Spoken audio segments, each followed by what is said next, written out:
So it is kind of a Florida cold morning as our temperatures fell into the 40s early on, but an abundant amount of sunshine. And that's going to be the story throughout the weekend. It'll be quite nice overall, but on the coolish side of average. It's a reminder that we were so far above average for most of the month, because the kind of air that we're feeling is not necessarily unheard of. Chief Meteorologist Mike Burrish continues to track a warming trend ahead of Thanksgiving, the updated 5-day forecast throughout Jacksonville's morning news. So in a matter of hours, we've gone from Matt Gaetz as the Attorney General nominee to stepping down from that post, and former Florida Attorney General Pam Bondi being tapped by President-elect Trump to be the next top law enforcement officer in the country. We know Pam Bondi well in the state of Florida from her years of service in our state.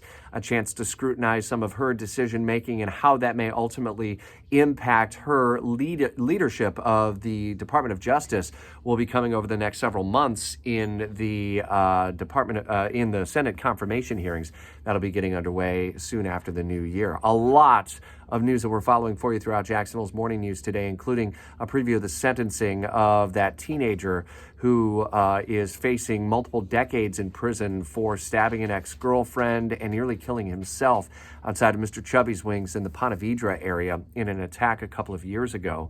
And what a story to see the groundbreaking yesterday for a new trauma center at UF Health in Jacksonville. If you've lived here long enough, you know the name Dr. Leon Haley, who passed away in a freak accident during a boating trip some years ago.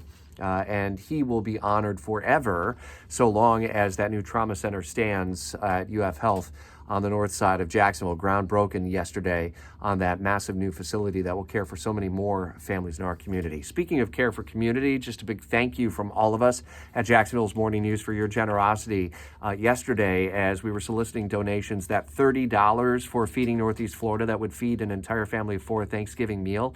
When last we heard from Feeding Northeast Florida, at least 79 meals had been donated. Thank you for your generosity.